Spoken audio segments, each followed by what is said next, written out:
selamat pagi Bapak Ibu. Terima kasih atas kehadirannya di tempat ini. Pada kesempatan ini saya akan melaksanakan kegiatan aksi nyata modul 1.4 yaitu budaya positif, menyebarkan pemahaman dan pengalaman penerapan budaya positif. Sebelum itu saya mengucapkan selamat datang untuk guru hebat. Mari kita belajar bersama, berkolaborasi, saling mendukung demi mewujudkan disiplin positif di sekolah kita. Nah, adapun yang akan saya sampaikan pada kesempatan ini adalah tentang konsep utama modul budaya positif. Yang pertama adalah perubahan paradigma belajar, yang kedua disiplin positif, yang ketiga kebutuhan dasar manusia, yang keempat motivasi perilaku manusia, yang kelima posisi kontrol restitusi, yang keenam keyakinan kelas, dan yang ketujuh segitiga restitusi. Nah, apa itu pembelajaran dengan paradigma baru? Pembelajaran paradigma baru itu adalah dirancang berdasarkan prinsip pembelajaran yang terdiferensiasi sehingga setiap murid belajar sesuai dengan kebutuhan dan tahap perkembangannya untuk mewujudkan profil belajar Pancasila. Nah, seperti yang kita tahu, Bapak Ibu, profil belajar Pancasila itu ada 6. Yang pertama adalah beriman, bertakwa kepada Tuhan Yang Maha Esa, kemudian berkebinekaan keluarga global, yang ketiga bergotong royong, yang keempat kreatif, yang kelima bernalar kritis, dan yang keenam adalah mandiri. Nah, apa itu disiplin positif? Disiplin positif dalam budaya kita itu maknanya adalah sesuatu yang dilakukan seseorang pada orang lain untuk mendapatkan kepatuhan. Kita cenderung menghubungkan kata disiplin dengan ketidaknyamanan. Nah, yang berikutnya sebagai pendidik, tujuan kita adalah menciptakan anak-anak yang memiliki disiplin diri sehingga mereka bisa berperilaku dengan mengacu pada nilai-nilai kewajiban universal dan memiliki motivasi intrinsik bukan ekstrinsi. Jadi maksudnya disiplin yang kita terapkan kepada anak-anak itu kalau bisa mereka itu dengan kesadaran sendiri dari dalam diri sendiri mau melakukannya, bukan karena faktor orang lain, bukan faktor karena guru seperti itu, atau bukan faktor karena harus diiming-imingi hadiah atau penghargaan, namun karena dari dalam diri sendiri dia ingin melakukan disiplin tadi seperti itu.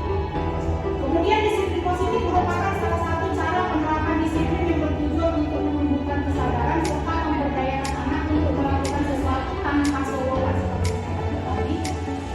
Anak-anak melakukan disiplin positif tadi bukan karena ada ancaman, bukan karena ada sogokan maupun karena ada hukuman ataupun sanksi yang akan dia dapatkan, namun karena ada dari dalam diri sendiri intrinsik ingin melakukan kegiatan disiplin tadi.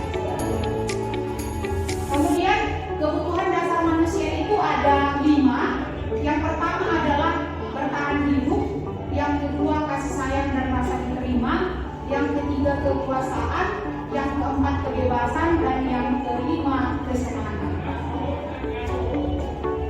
Nah, motivasi perilaku manusia. Motivasi merupakan dorongan yang timbul pada diri seseorang secara sadar atau tidak sadar untuk melakukan sesuatu tindakan dengan tujuan tertentu. Ya. Yang pertama, motivasi perilaku manusia yang pertama adalah menghindari ketidaknyamanan dan hukuman. Ya, di sini murid melakukan disiplin diri karena ia takut dihukum. Ini merupakan motivasi ekstrinsik seperti yang saya katakan tadi, Bapak Ibu.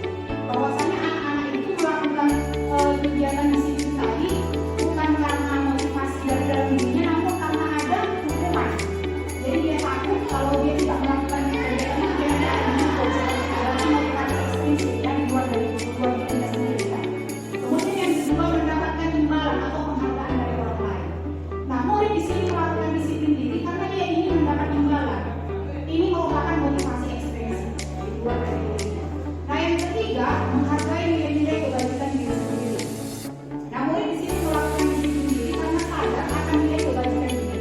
Ini merupakan motivasi intrinsik. Berarti motivasi dari dalam diri sendiri karena ada kesadaran sendiri. Kemudian konsep disiplin dengan identitas gagal. Nah, konsep disiplin dengan identitas gagal di sini adalah hukuman. Nah, kalau kita Bapak Ibu memberikan hukuman ke anak-anak berarti apa yang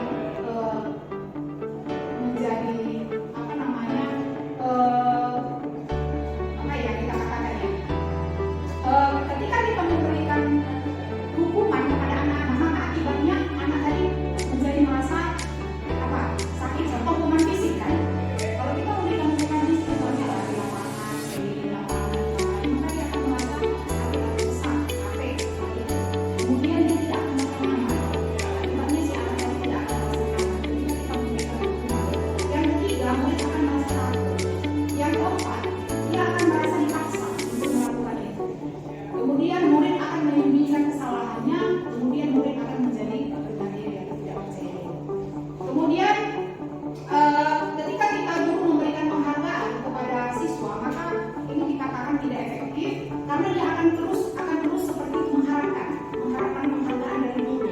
Oh, nanti aku melakukan ini, nanti aku dikasih ini, aku nanti akan dikasih seperti itu. Jadi dia ada imbalannya yang dia inginkan. Berarti bukan dari dalam diri. Kemudian merusak hubungan atau sifat ini. Jadi ketika kita menyanjung atau memuji satu orang anak, maka kemudian merasa iri seperti itu. Tapi ternyata ketika kita memuji anak juga, anak-anak yang lain pasti akan menjadi iri ketika kita ada fokus ke beberapa orang, memuji beberapa orang dan memberikan misalnya hadiah ke beberapa orang karena prestasi yang telah dilakukan, maka akan menyebabkan rasa iri pada orang yang lain. Itu kalau penghargaan. Kemudian mematikan kreativitas, kemudian mendukung dengan sistem ranking. Ternyata ranking ini juga bisa dikatakan penghargaan tapi bersifat mendukung. Seperti tadi saya lihat siswa kita ketika itu dia nangis ya karena ranking. Kemudian merampas hak menghargai dirinya. Itu kalau penghargaan. Kemudian pendekatan disiplin restitusi sebuah cara menanamkan disiplin positif pada murid. Nah, pengertian restitusi adalah proses menciptakan kondisi bagi murid untuk memperbaiki kesalahan mereka sehingga mereka bisa kembali pada kelompok mereka dengan karakter yang disampaikan oleh dosen tahun 2004. Kemudian ciri-ciri restitusi adalah bukan menebus kesalahan namun belajar dari kesalahan, memperbaiki hubungan, tawaran untuk paksaan, menuntut untuk lihat dalam diri, mencari kebutuhan dasar yang mendasari tindakan, fokus pada karakter bukan tindakan, kemudian menguatkan dan fokus pada restitusi. Nah, perbedaan atau contoh kasus murid sering tidak mengerjakan tugas OPM. Nah, kita sering memberikan dukungan kepada murid tanpa itu. Nah, guru memukul murid tersebut formal dan keras selama 10 menit. Kemudian guru marah dan murid menjadi malu. Nah, ketika dia tidak berikan konsekuensi, ya, guru memberikan konsekuensi untuk mengerjakan PR-nya saat istirahat atau dikerjakan sebanyak 3 kali lipat. Guru tegas dan murid menghormati peraturan. Kemudian restitusi, guru menanyakan keyakinan kelas atau dirinya dan membantu murid menyelesaikan masalahnya. Kemudian guru terbuka dan murid menghormati diri dan orang lain. 5 posisi kontrol restitusi. Yang pertama adalah pemukul. Nah, kalau kita kembalikan ke mata, bagaimana kita sebagai guru kita lebih sering membungkukkan, membuat rasa bersalah kah, pemantau, atau manajer. Yang paling sering mana? Paling sering ya, mendukung dan membuat rasa bersalah ya. Nah, kalau saya pribadi, saya juga sebelum saya masuk di program ini, saya lebih sering membuat siswa itu merasa bersalah dan memantau.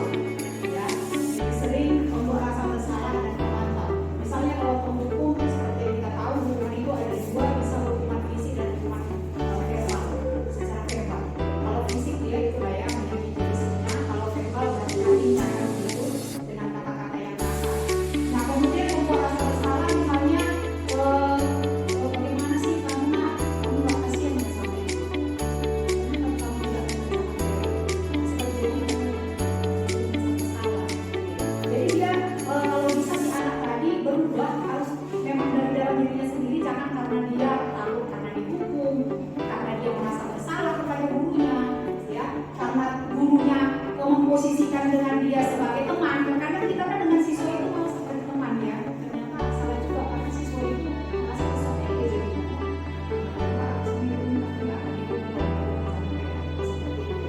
sekarang merasa karena kita memposisikan diri dengan mereka sama seperti teman, akhirnya mereka jadi merasa tidak ada perubahan. Pemantau, nah kalau pemantau dia berhubungan seperti guru itu lebih lebih menunjukkan bahwasanya kamu nggak boleh seperti ini, kamu tahu nggak peraturan sekolah kita? Jadi lebih ke peraturan sekolah.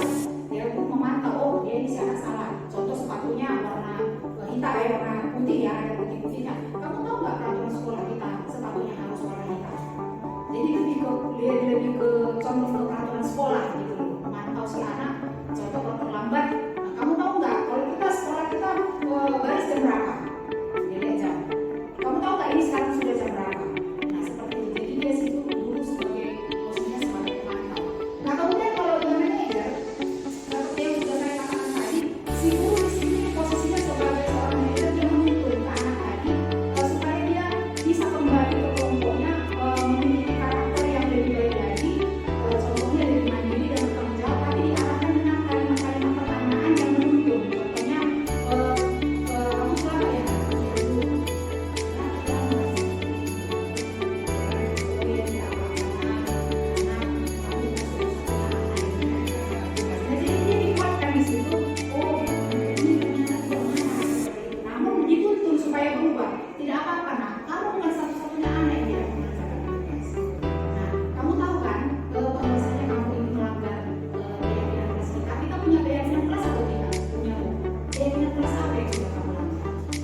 ini dengan siswa, ya seperti teman.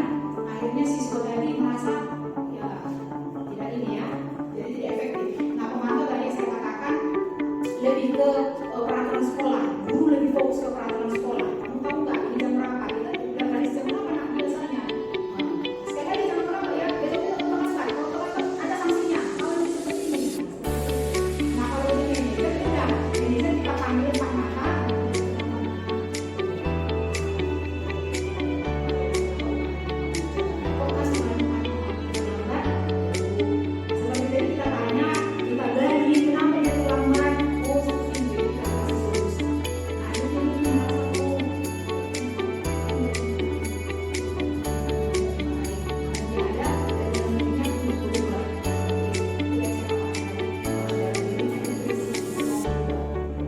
Inilah posisi kontrol restitusi Bapak Ibu yang sering dilakukan oleh guru. Nah, jadi kami Bapak Ibu ketika masuk guru penggerak diberikan ilmu tentang bagaimana sebenarnya menjadi guru yang baik, ya tanpa membuat si anak tadi merasa bersalah atau sakit hati secara psikisnya atau secara fisiknya. Namun kita di sini dituntut harus bisa memposisikan diri sebagai manajer. Kemudian contoh penerapan lima posisi kontrol kasus yang saya buat di sini adalah murid tidak memakai atribut lengkap saat masuk ke lingkungan sekolah. Nah, sebagai penghukum di sini guru sering bahasanya ya ketika kasusnya murid tidak memakai atribut lengkap saat masuk ke lingkungan sekolah, guru biasanya mengatakan bahwa tidak pernah sekolah lalu ini di depan barisan. Kemudian membuat rasa bersalah. Berapa kali guru harus memberitahu kamu? Kecewa sama bersalah. Kemudian yang ketiga teman, ayolah yang lebih buat perubahan. Ayo minta. Seperti tidak bahasanya. Kemudian memantau kamu sudah melanggar apa peraturan dan konsekuensinya. Kamu sudah melanggar peraturan. Apa konsekuensinya ketika kamu melanggar peraturan? Seperti itu kalau memantau. Kemudian manajer, apakah kamu tahu kesalahanmu? Tahu.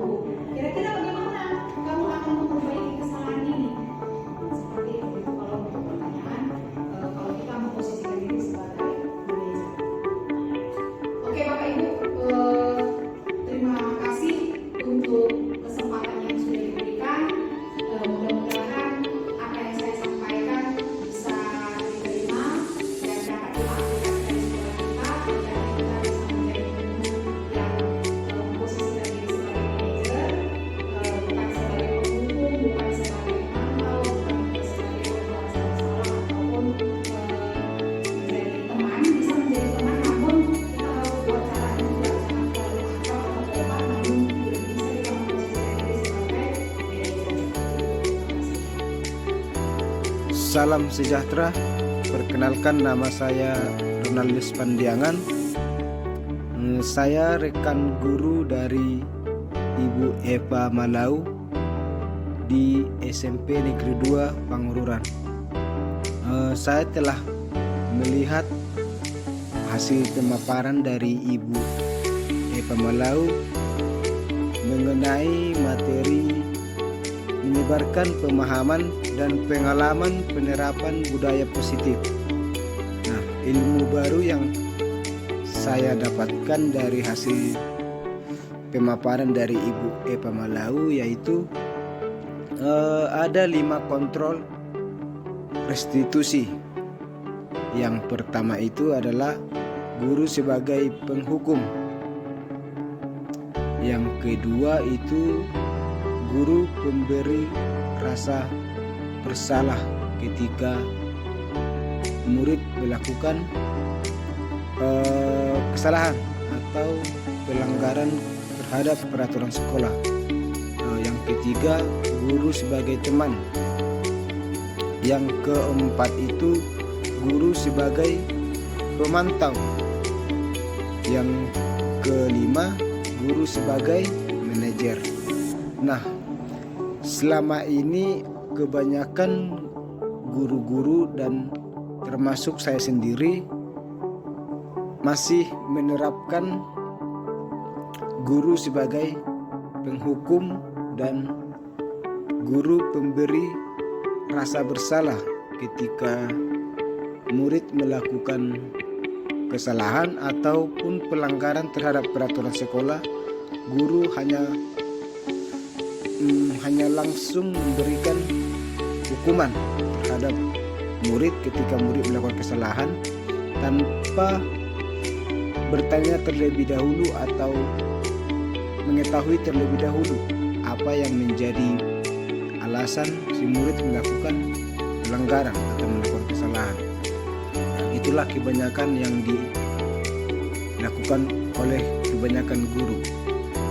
Nah, ilmu baru yang saya dapatkan, seharusnya guru itu harus bisa sebagai manajer, di mana guru harus bisa sebagai pembimbing atau memberikan bimbingan kepada murid ketika murid melakukan kesalahan ataupun pelanggaran peraturan. Guru harus bertanya terhadap murid tersebut. Baik, perkenalkan saya Hendy Juliana Pelita Naibaho, SPD, MSI, Kepala SMP Negeri 2 Pangururan. Terkait dengan apa tadi yang sudah disampaikan oleh Ibu Emma Lau, 5 posisi kontrol guru. Yang pertama sebagai pendukung, yang kedua pembuat rasa bersalah, yang ketiga teman, yang keempat pemantau, yang kelima manajer. Adapun kelima hal ini tidak boleh secara umum diberlakukan kepada murid, karena setiap murid berasal dari keluarga latar belakang yang berbeda. Tentu saja cara orang tua mendidik anaknya itu jelas akan berbeda. Bahkan faktor lingkungan juga akan mempengaruhi cara mendidik orang tua terhadap anak dan cara anak untuk mengikuti ritme kehidupan dalam lingkungannya.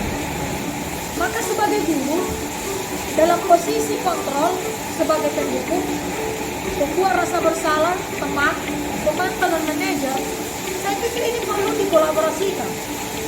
Tidak serta-merta kita boleh menyalahkan guru jika dia sebagai pendukung, sebagai pembuat rasa bersalah, teman, pemantau atau manajer. Karena hal-hal yang berbeda tadi. Jadi perlu yang 5 ini dikolaborasi. Namun yang penting, harapan saya kepada ibu-ibu yang pada saat ini mengikuti calon guru penggerak, tahu, paham, menempatkan pada saat mana posisi sebagai pendukung, pada saat mana sebagai pembuat rasa bersalah, pada saat mana memposisikan diri sebagai teman, pada saat mana memposisikan diri sebagai pemantau, dan pada saat mana memposisikan diri sebagai manajer. Saya pikir ini perlu. Ini tidak boleh terpisah-pisah. Yang satu benar, yang dua tidak. Perlu menerapkan kelima posisi kontrol ini. Demikian menurut pendapat saya. Terima kasih. Harapan saya kepada Ibu Emma Lau dan juga Ibu Christina sebagai calon guru penggerak, ayolah ibu-ibu berdua menjadi motor, betul-betul motor, menggerakkan rekan-rekan kerja yang mungkin belum mencapai atau belum bisa memposisikan dirinya sebagai seorang guru yang benar-benar guru. Jadi saya berharap kepada ibu berdua menjadi contoh, teladan bagi rekan-rekan sekalian. Ibu berdua harus berbeda dari yang lain, karena ketika ibu-ibu sama dengan yang lain, lalu di mana manfaat, faedah dari pelatihan-pelatihan calon guru penggerak? Maka saya sebagai kepala sekolah di SMP Negeri 2 Pangururan berharap sekali bahwa ibu berdua betul-betul menjadi penggerak, membawa perubahan yang signifikan untuk SMP Negeri 2 Pangururan lewat kolaborasi dengan guru-guru yang lain. Demikian, terima kasih.